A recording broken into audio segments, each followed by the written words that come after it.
Everyone, आज के lecture में हम बात करेंगे अबाउट द ऑर्गेनोफॉस्फोरस पॉइजनिंग और ओपी पॉइजनिंग, और you can say acetylcholinesterase poisoning. Why? Because as you have seen in previous video the classification, it comes under the category of what? Indirectly acting. ठीक है, दो category होती है, directly और indirectly. तो indirectly acting को हम और क्या बोलते हैं? एसिटिलकोलिनेस्ट्रेज इनहिबिटर्स. व्हाई?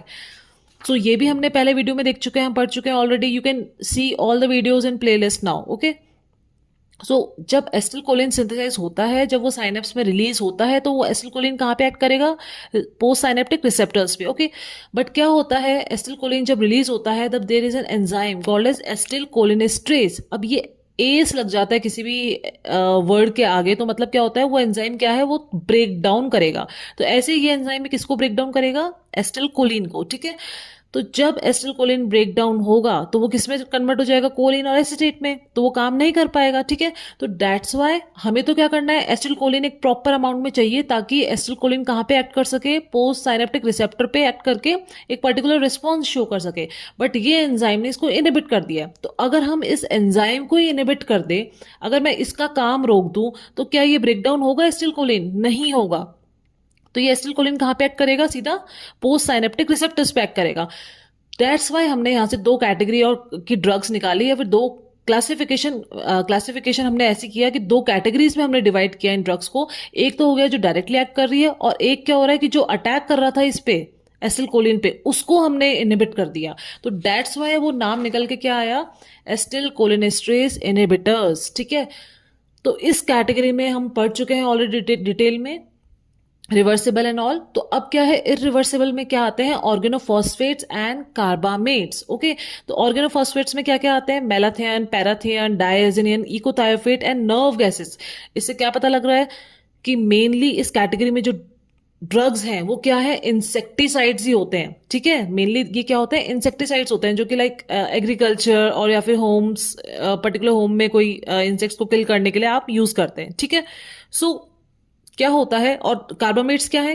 कार्बोरिल, प्रोपोक्सर एंड एल्डिकार्ब. ओके, सो होता क्या है, बेसिकली हो सकता है इनकी एक्सीडेंटल पॉइजनिंग हो जाए. ठीक है, हो सकता है इनकी इंटेंशनल हो या सुसाइडल पॉइजनिंग हो जाए. ठीक है, इन इंसेक्टिसाइड्स की पॉइजनिंग कब होगी? जब भी ये जो ऑर्गेनोफॉस्फेट्स है या कार्बामेट्स है, ये बहुत ज्यादा अमाउंट में क्या हो गया? इनटेक हो गया है. ठीक है, उस वजह से क्या हो गया? एक्सीडेंटली हुआ है, जैसे भी हुआ है, तो उस वजह से क्या होता है, इसमें पॉइजनिंग के सिम्टम्स डेवलप हो जाते हैं. अब पॉइजनिंग के सिम्टम्स क्या होंगे? ये ड्रग्स होती है एसिटिलकोलिनेस्ट्रेज इनहिबिटर्स, मतलब ये एसिटिलकोलिन को बढ़ाएंगी. ठीक है, तो जब एसिटिलकोलिन बहुत ज्यादा अमाउंट में बढ़ जाएगा साइनेप्स में, तो एसिटिलकोलिन अपने जो भी उसके फार्माकोलॉजिकल एक्शंस है वो और हाइटन अमाउंट में आपको दिखेंगे as a symptom of what? This poisoning, organophosphate poisoning. ठीक है, तो हम स्टार्ट करते हैं. तो ऑर्गेनोफॉस्फेट क्या होते हैं? These are absorb from all the sites including intact skin and lungs. ठीक है, hydrolyzed as well as oxidized in the body, or these are like rarely excreted unchanged from the urine. ठीक है, easily available as insecticides. okay, अब at the site of exposure, exposure कहाँ पे हो सकता है? या तो स्किन पे हो सकता है. ठीक है, या फिर कहाँ हो सकता है? आईज में हो सकता है, जीआईटी में हो सकता है, like somewhere if some farmer is using. ठीक है, these organophosphates as what? Insecticide. तो हो सकता है कोई एक्सीडेंटल बॉटल ओपनिंग के टाइम उसके आईज में चला जाए. ठीक है, तो ये सब क्या होते हैं? ऑर्गेनोफॉस्फोरस पॉइजनिंग होने के इस तरीके से पॉइजनिंग हो सकती है. ठीक है, या फिर हो सकता है इंटेंशनल हो, इस तरह से. ठीक है, so what you will see, local muscarinic manifestation occurs immediately. अब आपको पता है ऑर्गेनोफॉस्फेट है तो एसिटिलकोलिन ही है. ठीक है, एक तरह से एसिटिलकोलिन का काउंटर पार्ट है. तो क्या होगा, इसमें मस्करेनिक सिम्टम्स आपको बहुत ज्यादा देखने को मिलेंगे. इमीडिएटली सबसे पहले आएंगे मस्करेनिक सिम्टम्स. ठीक है, followed by complex systemic effects due to muscarinic, nicotinic and central actions. ठीक है, तो सिम्टम्स में क्या क्या दिखेगा वो हम देखते हैं. सबसे पहले क्या होगा? Irritation of eye, lacrimation. Acetylcholine act करेगा पैरासिम्पैथेटिक सिस्टम की जैसे. ठीक है, अब पैरासिम्पैथेटिक सिस्टम क्या करता है? सभी सिक्रीशंस को क्या कर देता है? बढ़ा देता है. बस हार्ट को क्या करता है? डिप्रेस करता है. ठीक है, तो ये सारे सिम्टम्स अब क्या होंगे? बहुत एग्जैगरेट होकर आपको दिखेंगे.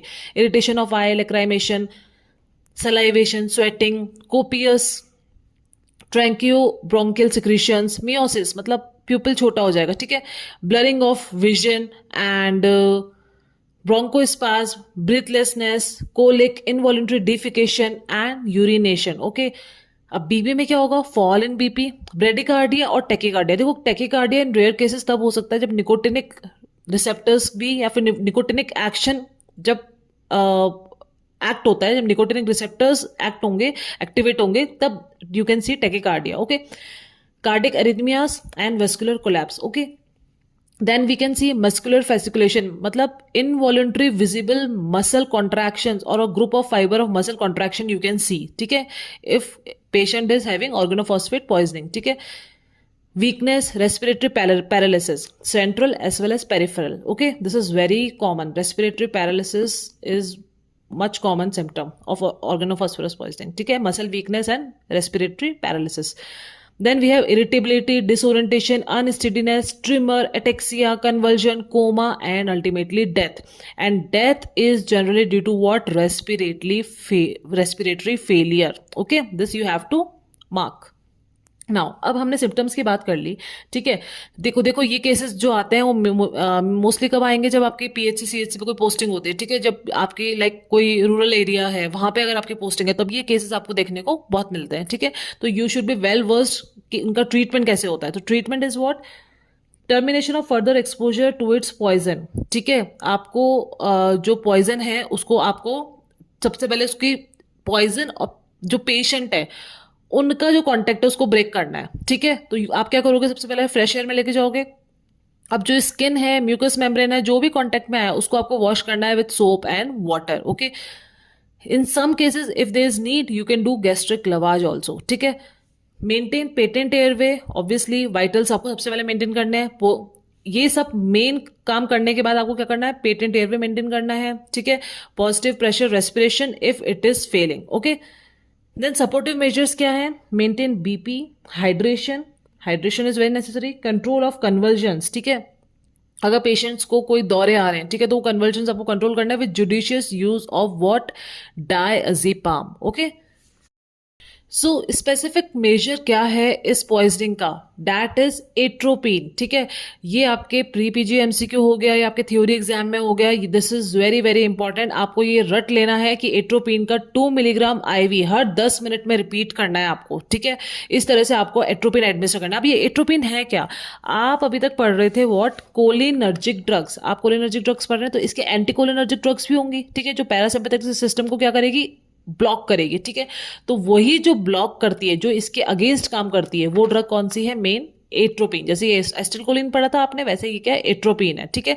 तो अब क्या हो रहा है यहाँ पे इस केस में? क्या हो रहा है ओपी पॉइजनिंग में? क्या हो रहा है कि बहुत ज्यादा एसिटिलकोलिन के बहुत ज्यादा सिम्टम्स देखने को मिल रहे हैं आपके, एग्जेजरेट हो गए इन सिम्टम्स। मतलब अगर ये लेक्राइमेशन कॉज होता है, ठीक है, या कोई स्वेटिंग कॉज होती है, या फिर जो भी इसके फीचर्स होते हैं, ठीक है, पैरासिम्पैथेटिक सिस्टम के, और ब्रोंकियल सिक्रीशंस हो गए, ये सब क्या हो गए? बहुत ज्यादा देखने को मिल रहा है। तो इनको रोक कौन सकता है? इनको वही रोक सकता है जो पैरासिम्पैथेटिक सिस्टम को ब्लॉक कर सके, और वो कौन सी ड्रग है? एट्रोपिन। Okay, got it.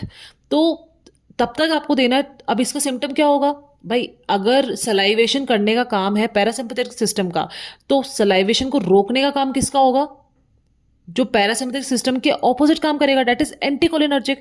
तो तब तक आपको एडमिनिस्टर करना है जब तक एट्रोपिनाइजेशन के साइन नहीं आ जाए। और वो क्या होता है? ड्राइनेस ऑफ माउथ और या फिर अदर साइंस, मतलब सिक्रीशंस रुकने लग जाए, ठीक है, तब तक देना है। तो अप टू आप कब दे सकते हैं? 200 मिलीग्राम एक दिन में आप एडमिनिस्टर कर सकते हैं, ठीक है। So continued treatment with maintenance doses में बी रिक्वायर्ड फॉर 1 से 2 वीक और आगे तक आपको मेंटेनेंस डोज हो सकता है देखने को मिल जाए अगर बहुत ज्यादा अमाउंट में पॉइजनिंग हुई है, ठीक है। So it is highly effective in counteracting the muscarinic symptoms, ठीक है। एट्रोपिन क्या करेगा? किसको काउंटरैक्ट करेगा? ये मस्करेनिक सिम्टम्स को इजीली काउंटरैक्ट कर सकता है, ठीक है। बट इसकी हायर डोजेस भी रिक्वायर हो सकती है to antagonise what? Central effects. अब आपको सेंट्रल इफेक्ट्स हो गए कुछ, ठीक है, ब्रेन में है, तो आप क्या कर सकते हैं? इसको आपको हायर डोजेस में देना पड़ सकता है, ठीक है।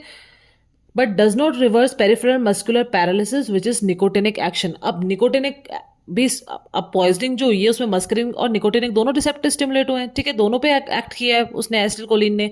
तो क्या होगा, मस्करिनिक को तो आपने एट्रोपिन से कर लिया, ठीक है, अब क्या है निकोटिनिक, ठीक है, निकोटिनिक की वजह से क्या हुआ है, पेरिफेरल मस्कुलर पैरालिसिस हुआ है, तो उसको ये रिवर्स नहीं कर पाएगा, ठीक है। तो अब सेकंड अपने पास क्या है, कोलिनेस्ट्रेज रिएक्टिवेटर्स है, ठीक है। कोलिनेस्ट्रेज रिएक्टिवेटर्स के कौन कौन से टाइप है, प्रेलिडोक्साइम, ओबिडोक्साइम और डाईएसिटिल मोनोक्साइम, ठीक है। देखो ये लाइपोफिलिक है डाईएसिटिल मोनोक्साइम, बाकी प्रेलिडोक्साइम और ओबिडोक्साइम क्या है, वाटर सॉल्युबल है, ठीक है। सो एंड ओबिडोक्साइम क्या है, मोर पोटेंट है प्रेलिडोक्साइम से, ठीक है। सो वी हैव, इनको क्या करते हैं हम, प्रेलिडोक्साइम को इंजेक्ट करते हैं IV slowly in a dose of 1 to 2 gram, okay. अब हम देखते हैं ये क्या करते हैं कोलिनेस्ट्रेज रिएक्टिवेटर, ये जो एंजाइम है एसिटिलकोलिनेस्ट्रेज, ठीक है, ये जो एंजाइम था एसिटिलकोलिनेस्ट्रेज उसको ये क्या करते हैं, रिएक्टिवेट कर देते हैं। ये जो एंजाइम है अगर आप इसको रिएक्टिवेट कर दो, ठीक है, क्योंकि ये एंजाइम क्या हो गया, एसिटिलकोलिनेस्ट्रेज इनहिबिटर्स की वजह से, एसिटिलकोलिनेस्ट्रेज इनहिबिटर्स जो कि क्या है ऑर्गेनोफॉस्फेट, इसकी वजह से ये एंजाइम क्या हो गया है, ब्लॉक हो गया। अब आपको इस एंजाइम को क्या करना है, रिएक्टिवेट करना है, ताकि जो एसिटिलकोलिन का बढ़ा हुआ इफेक्ट आ रहा है वो कम हो जाए, ठीक है।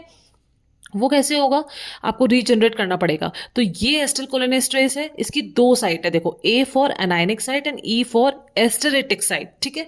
तो जो दो साइट्स होती हैं उसमें होता क्या है कि एस्टरेटिक साइट पे आके एसिटिलकोलिन बाइंड करता है, ठीक है। और एसिटिलकोलिन से जब ये बाइंड करता है एंजाइम, तो ये क्या करता था, एंजाइम एसिटिलकोलिन को ब्रेक डाउन करेगा किसमें, एसिटेट प्लस कोलिन में, ठीक है। अब हो क्या रहा है कि एसिटिलकोलिन की जगह क्या बाइंड कर गया आके, ऑर्गेनोफॉस्फेट। ये जो नॉर्मल एंजाइम था इसमें एसिटिलकोलिन बाइंड करता था और ये क्या होता था, ब्रेक डाउन होता था और कोलिन का अपटेक हो जाता था, ठीक है। अब क्या हो रहा है, इस साइड पे बाइंड कर गया आपका ऑर्गेनोफॉस्फोरस पॉइजन, ठीक है। तो इसकी क्या हो गई है, पॉइजनिंग हो गई, बहुत ज्यादा बाइंड कर गया, ठीक है, अमाउंट में। और एंजाइम तो वही है एनायनिक और एस्ट्रिक साइट, ठीक है।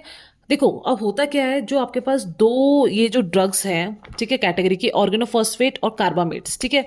तो ऑर्गेनोफॉस्फेट तो क्या करता है, एस्ट्रिक साइड पे बाइंड करता है, और कार्बामेट्स क्या करता है, एनायनिक पे भी बाइंड करेगा और एस्ट्रेटिक पे भी बाइंड करेगा, ठीक है।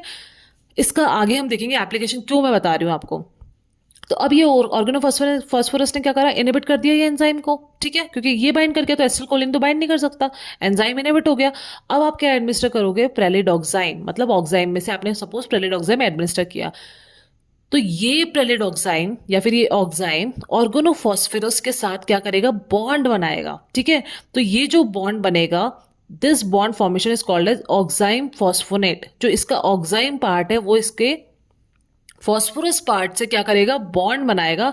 और ये बॉन्ड बना के, अब ये जो दोनों का बॉन्ड बन गया, पहले तो किसका बॉन्ड था, ऑर्गेनोफॉस्फोरस और एंजाइम का बॉन्ड था, तो ये बॉन्ड तो क्या होगा, ब्रेक होगा, इन दोनों में जो बॉन्ड था ये तो ब्रेक होगा, और ऑर्गेनोफॉस्फोरस और ऑक्साइम का क्या होगा, बॉन्ड फॉर्मेशन होगा, और ये ऑक्साइम ऑर्गेनोफॉस्फोरस को साथ में लेके इसको रिमूव कर देगा इस एंजाइम से, और वापस से क्या होगा, एसिटिलकोलिनेस्ट्रेज एंजाइम क्या होगा, रीएक्टिवेट हो जाएगा। और फिर रीएक्टिवेट होके क्या करेगा, जो एसिटिलकोलिन बहुत ज्यादा अमाउंट में प्रेजेंट है साइनप्स में, जो अपना एक्शन शो कर रहा है, ठीक है, उसकी वजह से क्या होगा, ये अब इसको ब्रेक कर देगा, ठीक है। तो इसका क्या है, तो this is how this enzyme gets what, reactivated with the help of oximes. कैसे, ऑक्साइम्स क्या करेंगे, ऑर्गेनोफॉस्फोरस के साथ बॉन्ड फॉर्म करेंगे, और ये एज इट इज इसको लेके यहाँ से रिमूव हो जाएगा, तो ये स्पेस खाली हो जाएगा, ठीक है। अब होता क्या है, ये जो ऑक्साइम होते हैं ये बाइंड करते हैं एनायनिक साइट पे, ठीक है, पहले तो इनको काम करने के लिए एनायनिक साइट फ्री चाहिए। तो ऑर्गेनोफॉस्फोरस में तो क्या होता है, एनायनिक साइट फ्री रहती है, बट कार्बामेट्स में क्या होता है, एनायनिक साइट भी ऑक्यूपाइड रहती है कार्बामेट से। जैसे यहाँ ओपी यहाँ पे केवल ऑर्गेनोफॉस्फोरस है, तो वहाँ कार्बामेट के केस में क्या होता है, यहाँ भी कार्बामेट होगा, यहाँ भी कार्बामेट बाइंड करेगा। तो दिस डिसएडवांटेज की वजह से हम क्या करते हैं, कार्बामेट्स में प्रेलिडोक्साइम या कोलिनेस्ट्रेज रिएक्टिवेटर्स, एंजाइम रिएक्टिवेटर्स आप यूज नहीं कर सकते हैं, ठीक है, दिस इज द रीजन। और दूसरा क्या है, इसलिए भी यूज नहीं कर सकते हैं हम, क्योंकि दिस ऑक्साइम्स में भी क्या होता है, ये जो इनकी भी एक वीक एंटीकोलिनेस्ट्रेज एक्टिविटी होती है, ठीक है, तो इसलिए भी क्या है, ये भी एक डिसएडवांटेज है। दूसरा हमारे पास एक, अगर क्रोनिक एक्सपोजर हो ऑर्गेनोफॉस्फोरस ऑर्गेनोफॉस्फेट्स को, जैसे लाइक है अपना हमारे पास ट्राई ऑर्थोक्रिसाइल फॉस्फेट है, ठीक है, या फिर कोई फ्लोरीन कंटेनिंग कंपाउंड्स है, अगर क्रोनिक एक्सपोजर हो रहा है तो it will result in what, delayed neuropathy, जो कि 1 से 2 हफ्ते के बाद आएगा एक्सपोजर के बाद, ठीक है। और the person can get intermediate syndrome also, ठीक है, which occurs after 1 to 4 days, ठीक है। And these are caused by what, cholinesterase inhibition, ठीक है। So these are associated basically with demyelination of axon fibre, okay. So this completes your organophosphorus poisoning, and thank you for watching.